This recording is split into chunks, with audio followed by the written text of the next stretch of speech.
Okay, Simon's like, we're not done yet. So yeah, I asked her, how do I get your job? I want your job. I want that little cush office in the little meditation room with the special little extra windows looking out onto the forest. So beautiful and so serene on this glorious day. It was like more beautiful than being at a resort. Much less people to deal with. She was way there in the very back corner. And that whole area was located in a very back area. It's like they really don't want people to know. They get these plum jobs. They know they're not qualified.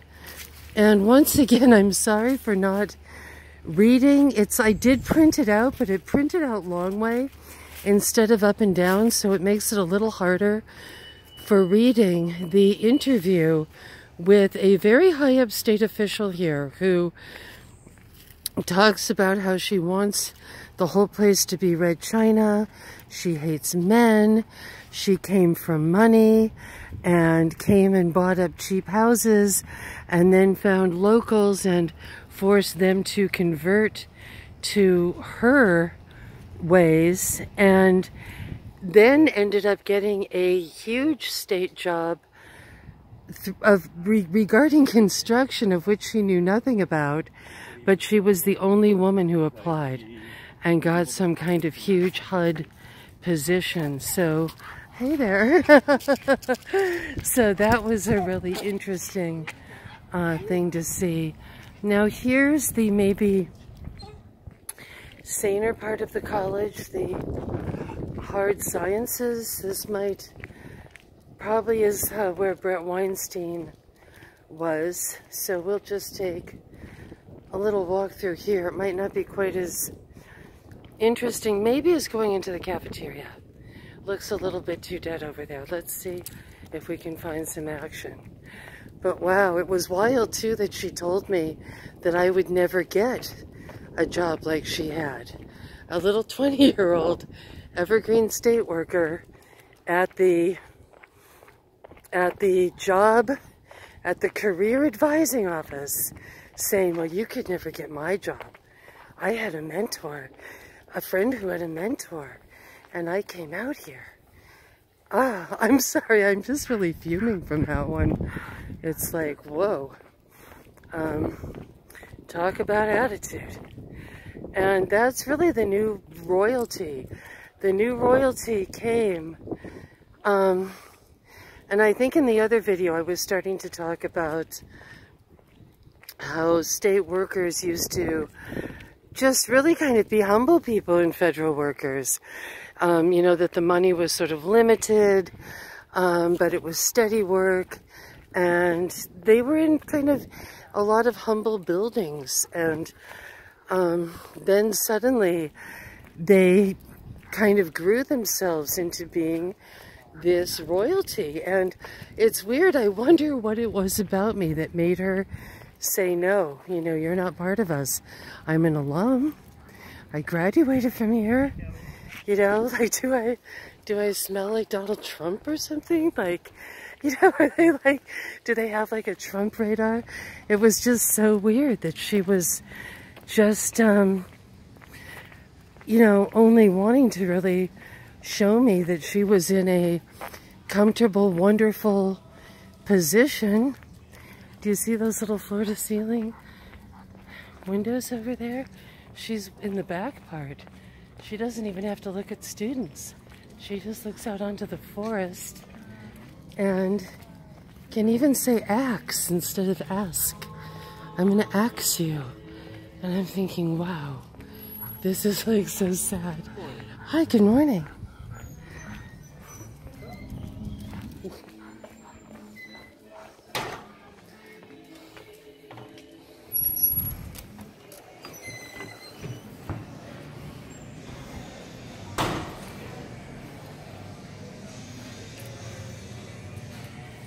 Oh, missing person.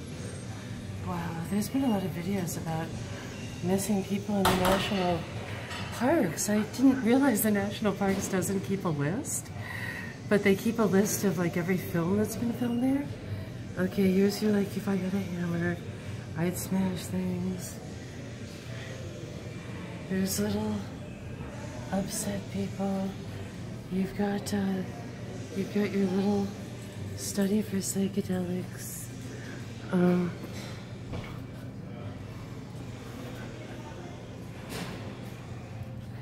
They really want this thing. Once again, this up for everything. Can I say hi to your pup? Yeah, totally. He totally likes you. He really lets people know. It's a little disconcerting. I'm always like, I'm not sure why. And then everybody will look strangely if he barks at one person, and it's probably just because they have glasses on, you know what I mean? Yeah. But I was at the beach one day, like all these people left, they were like, that man's a pedophile, you know? And I'm like, oh my God, like he probably just has a fishing pole, you know? So, but so he's like a little hound. My little hound. My Elvis dog. What's the mix? You know, it's funny because we found him and people were like, he's just like nothing or whatever. But then like this guy at Safeway was like, oh my God, you have a Griffin Vendine Basset Hound.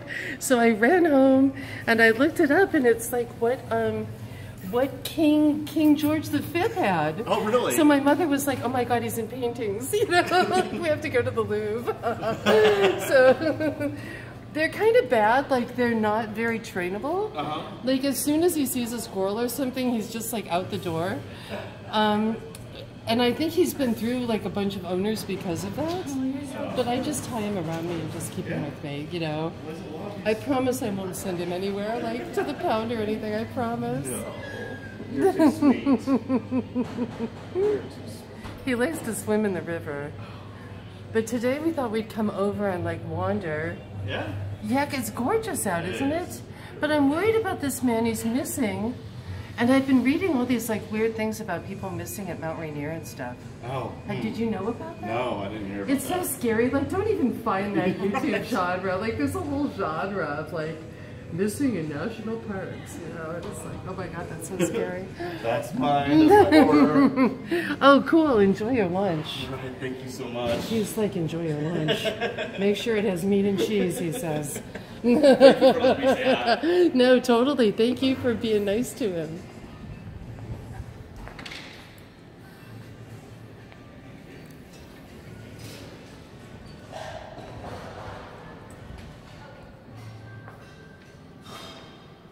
You know, I had the distinction of meeting a man who was the first person, maybe he's only the only, who certifies kosher and organic. And he was terrified of kombucha.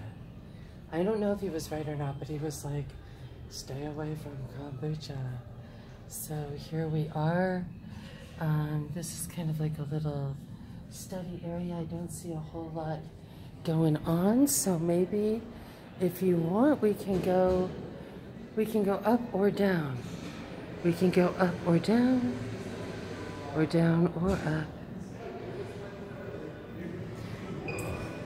It helps having the dog. I should have brought the dog into my interview with that lady. Maybe she would have been nicer to me. The uneducated teenager from another place with a better job. Oh my God, my heart is broken. Now this is creepy. Here's our Rachel Corrie thing, and I don't know if you guys know this, but I actually knew her, and it was weird because I was way older than her. But I lived in a household with Tom, and she and Tom had a job together at Behavioral Health Resources. Sorry, I was running with the dog earlier. Gotta catch my breath. But she had a teacher that just really mind-tripped her, and she was part of a social justice warrior group and ended up like feeling really guilty about who she was. We used to see each other like every day, and we were in a parade together of doves, and then suddenly I didn't see her at all. She just totally disappeared. And then I saw her, and she was totally different. It was like she didn't have a, it was like it wasn't her anymore. And she sort of apologized. She said, "I'm going to Palestine." And I said, "No, don't go there. Please don't." And then I found out about the professor who sent everyone there. Well, that professor, of course, just sat around here, probably drinking coffee and being a mentor, getting people, "Oh yeah, I can get you a plum gig over at Evergreen. You can make like 30 grand a year, maybe 40, 50, 60, 70, and just totally chill, you know?" Hey Colleen, how are you doing? Hey, how are you? I'm not good. You stop harassing us. Uh-oh.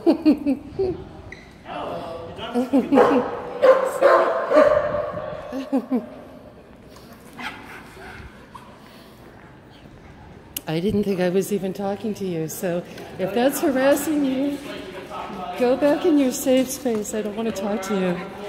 These are like such babies. Look at that. They are such babies. And now they want to report me. We've got our little Hitler Youth here. We've got our little Nazis. And it's funny, I watch the Benjamin Boyce channel sometimes, and he's been like afraid to come out. He's like, "I really want to go out there, and I'm scared to go out." And, you know, I don't know. It's like, whatever. They don't scare me.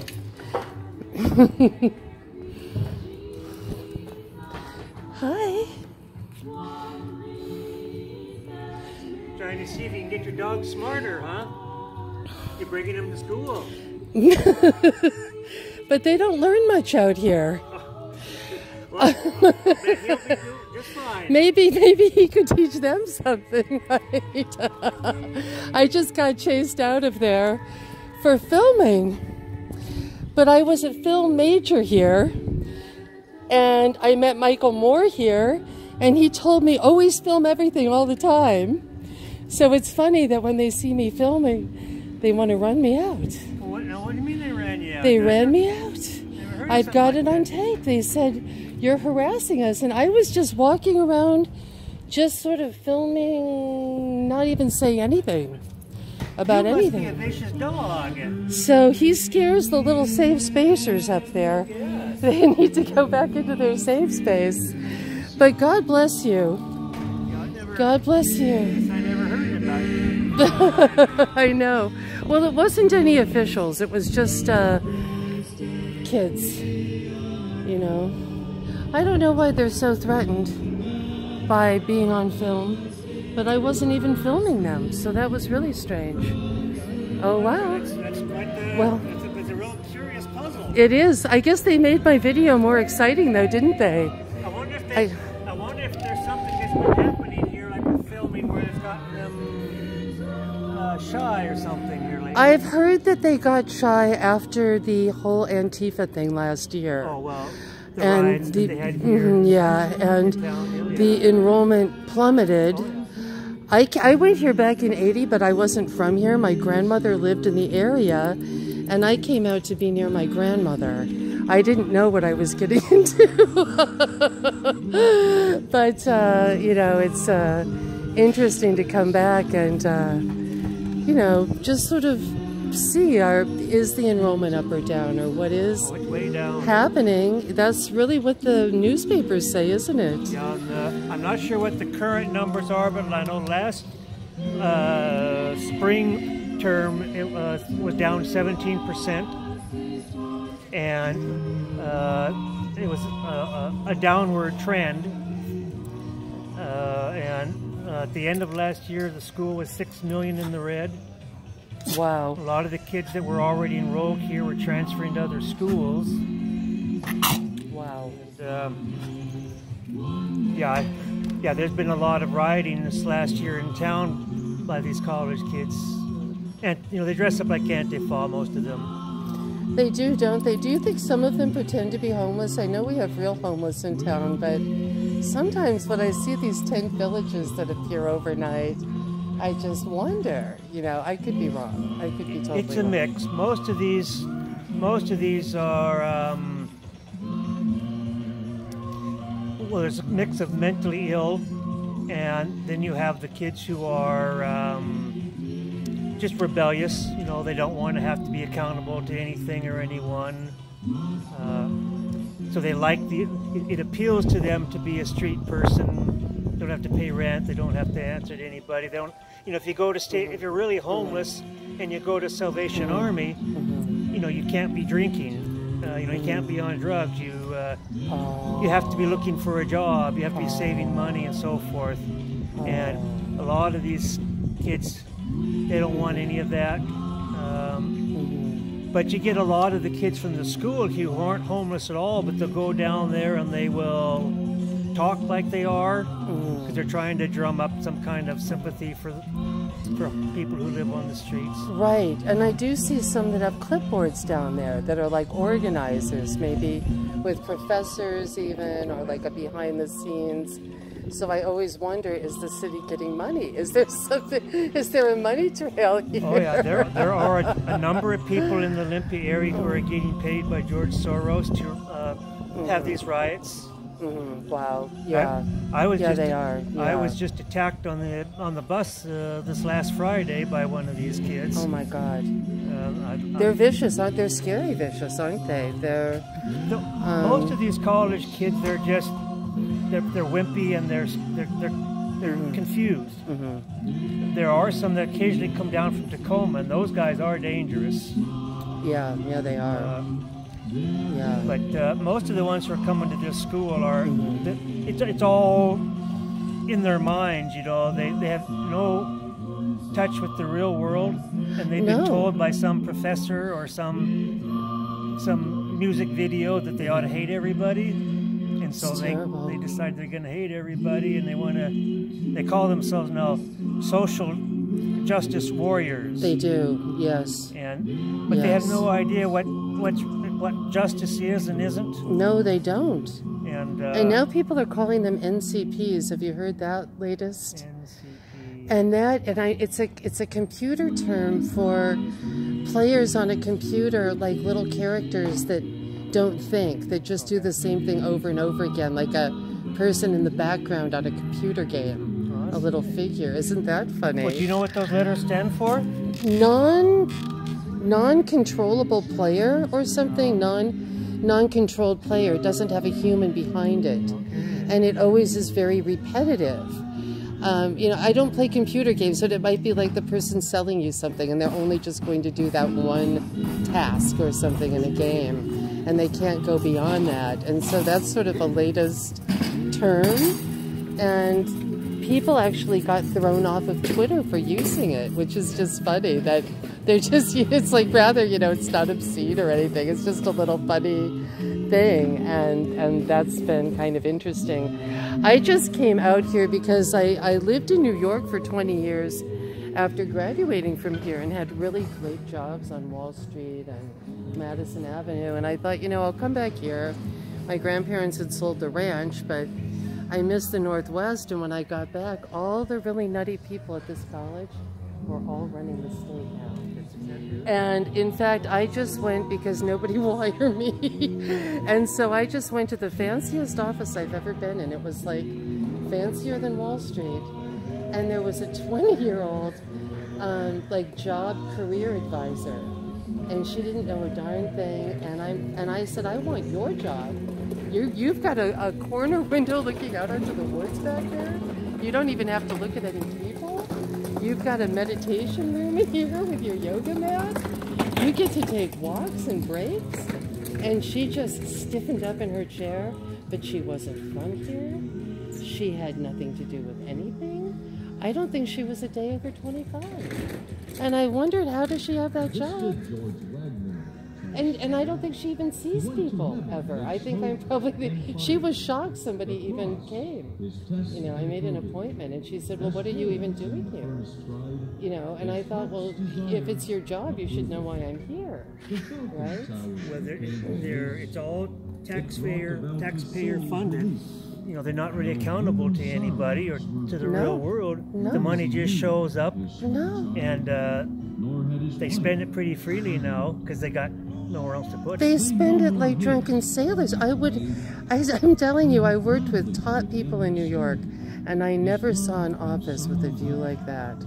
Of beautiful trees and the woods, you know. But, no, we were in some pretty drop dead, you know, with Central Park and all that, or Statue of Liberty. You know, there were some, you know, nice views for New York. But this thing she had in the corner, with no one ever coming her way, it was like it was her real estate, and she really didn't even want me there. I mean, it was like, why are you here? You know, I made an appointment. Folks' ranch. What? Your grandparents' ranch? Where was that? It was, oh, that's fun that you asked. It was out on Old Military Road off of, it was called the Silver Springs Ranch. Waldrick. There was a big, huge You're out blue by house. Rainier? Or? Yeah, it was on the way to Rainier, and it was, the Silver Springs. It had these incredible springs from Rainier. But and you know, there's a Silver Springs compost, not farm, but their business is they make compost. You know, it could be part of that. It was a huge ranch. It was huge. And my grandparents had been living in Seattle, and my grandmother had like flown airplanes and things like that. And I've even got photos. It's really fun. And she ended up like right before the Depression, she like got a job at the post office, just sort of for fun, and then the Depression hit, and it was like really intense, and they moved her down here to be the postmistress of Yelm, and so they ended up buying this huge ranch down there to have, and it was really fun for everyone. The Deschutes ran through the middle of it, and I remember like even seeing bears, I swear, and there were but there had been a town even there on that ranch at one time, like Rainier or on their ranch. Yeah, which town do you know? And it was a little town, and my dad drove me around it after it had been sold, but it had been sold in pretty big parcels, and at that point, that was the last time I went there. In fact, there was an orange truck in front of it for years. Out on that road, but it was some kind of maybe like little munitions town. They made a lot of munitions around there for Fort Lewis and things like that. Was it? I wondered. Or Did if they it was make like a munitions, trading- or were they storing it there? Because there was a munitions depot out there. They made the munitions over at on the where the Squally dumps into the Sound there, DuPont. Exactly, yeah. And DuPont, I heard, got so bad that they ended up paving it over. Is that true? That they just didn't even want to deal with it anymore? No, it's a huge housing development. It's a town. Yeah, right, yeah. But it's kind of built over a lot of toxicity. And that's what I did in New York. My job was as a proofreader. We would work on things. There was a mall in Vermont. We called it the Kill Us All Mall. It was called the Carousel Mall. But it got too toxic. And so then they just said, okay, we'll just build a mall over it. You know, or a daycare or a neighborhood or something when it just gets to a point of too much saturation. Yeah, so you had the Love Canal at the other end of your state. Yeah, exactly. That was a biggie, wasn't it? Sure. That was a real biggie. And there's a guy here in town who really knows a lot about that. And he's a Vietnam vet who was he was Amish, but he went to the Vietnam War. It was kind of an odd, like a rogue Amish. And he came here. Doc? Yeah, do you know Doc? Well, it's been a long time, but I knew him. Wow. Yeah, he wasn't Amish, but he had he was been like kind of like orphaned and was raised by like foster care with some Amish. No, he wasn't orphaned, but his father had like gone out west, but he was sort of like farmed back and raised by the Amish because he was a handful. I think he went through like 13 kindergartens or something. That's wild. You know Doc. Wow, he now has a really beautiful place on Cooper Point with ducks and stuff. He's back down in well, unless he's moved. I've not had contact with him for a long time, but his place was just back down in here. He had an amazing place back down in there, but it was owned by someone else. who was this kind of a greener who was living in Portland. Then they came one day and bulldozed the whole thing down. And it was heartbreaking. And then he moved to town, and then he ended up finding a place back out here again. And it was a dump. It was a dump, and it's owned by a lady in another state, and he has hauled out about 25 tons of garbage that drug addicts had like left over the years. And now he's built a barn there, and he has ducks and otters and everything. It's really, really incredible. But yeah, the Fort Lewis used to have some things sometimes fly onto their property over at the ranch because they abutted it. And every now and then there'd be someone showing up from the fort in search of something, you know. Yeah, most of that Rainier area is Fort Lewis. It is, yeah. It's nice out that way though, isn't it? Well, I grew up just over here about a half a mile or so, so I'm not as familiar with the Rainier area as far as like growing up goes, but you know, we'd go out that direction for hunting and such when we were young, and it was nice. You know, we go camping out there. It's beautiful here though. Now, so were you here when the college was built? Oh yeah. Wow. You know, my grandfather called it Pandora's box. Is that an interesting? Is that? Well, he really wondered what was going to explode. Well, I remember when they're building these science and arts lab buildings over here.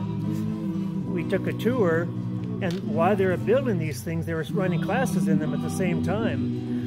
And so we were, you know, having to crawl through all the construction materials, and it was dusty from the sheetrock and all that kind of stuff. But my big remembrance of when they were building this in here was they were doing an art class, and you know, just a small town farm boy, we went into the art room there, and we're going around that sheet plastic up to try and keep the mess from getting in on the college kids, and went around the corner, and there was this group of artists, would-be artists, and in the middle of them was a woman completely naked. Oh, art class, that must have been shocking. Yeah, for it was you. an eye-opener more than one way. That's funny. Wow, that is funny. That was just over here in the lab, arts and lab science building. Wow, that's kind. Yeah, that's interesting. That must have been wild for you, a wild introduction to the college. Yeah, but I helped build the organic farm down here. Oh, nice. Did a lot of the land clearing and putting up the fencing and putting in the community garden beds and such. And you know, and I didn't work on the farmhouse itself, but I was there watching them build it. Wow. So you've had a lot to do with the college. Yeah. Although this is the extent of it anymore, but. Is just to really try to help people see things in a different light. Yeah. I've seen so many of these kids crash and burn over the decades. I felt someone's got to come out and. You know, it's nice of you to be here. I really almost did, and I was a happy person and had gone to another college for a year in New York, but like I said, I felt like someone needed to be up near my grandmother, but I really fell into a deep depression here, like super deep. I don't even really talk about it. Like, I mean, and I really thought something was wrong with me, and then I left and I went to New York and I was fine. But was that relative to the school or relative to just being in the Pacific Northwest? I wonder. You know, that is a good question, because I do add that in a little bit. Because it was 1980 and it was after the volcano had gone off. So it was like a super like dark year or whatever. But no, I feel like it had more to do with being just like cut off from reality, you know? Because I've lived in bad weather in different places. My father was like a minister, we lived everywhere. But I think it was also that everyone kind of it was almost like everyone was the same. It was really weird. It was very strange, and you really it was what I would maybe call a hive mind. I didn't really realize that I thought it was me, because I was so young. And yet in Chicago, I never had a problem. In Chicago, you were worried more about murder than suicide. You know what I'm saying? It's like, but here there are a lot of suicides. There might not be a lot of murder, but there's a lot of suicide. And that looks like the person that I met with. Probably on break now. So anyway, yeah, I really thought like something was like deeply wrong with me. Like, I mean, I would just like cry. And then I moved to New York and just found I was really happy, which was bizarre. I mean, it was subways, it was filthy, it was dirt. There was a lot to deal with in New York. And yet being in New York was somehow safer and better than being on this campus. And oddly, the whole time I was in New York, I never knew anyone who was killed or murdered. I'm not saying that wasn't happening, it was. But out here, I would come back to get, I got my degree in New York, but I had to come here 4 times a year to meet with a professor. And who was your professor then? One of them was David Powell, Okay. and one was Bill Aldrich. Okay. And another was, he was from North Carolina, and he really hated it here. And I've tried to remember his name, and he died, and I'm really sad about it. David Powell did too. Was you from North Carolina or Virginia? I think he had retired to like Charlottesville, like some kind of charming town. And It wasn't Tom Rainey. no, it was not Tom Rainey. Oh, God. I wish I could remember because he understood completely. All 3 of them did. And they let me get a degree in New York. But every time I would fly back here, there'd be some kind of gruesome thing going on here. Once there was a woman shot in the cafeteria and killed. Once there was a secretary murdered here in her car.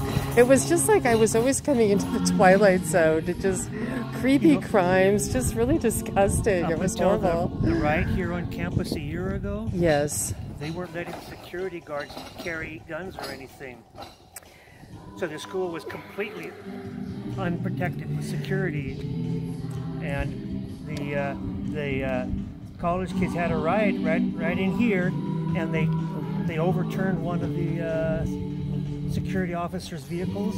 Yeah. And the security went on strike Yeah. here. They said, if you don't let us carry weapons and defend ourselves here, we won't work for you anymore. Well, I don't blame them. And do you know Arthur West? Because he was part of that lawsuit. He was a student here, and he was a merit scholar. His father's like a really well-known scientist. And they ended up screwing up his records. They did that to me too. I kind of just let it go. I don't know why, but he applied for law school somewhere, gave them the money, and they never sent his records to the law school, so he couldn't get in. And and they did that.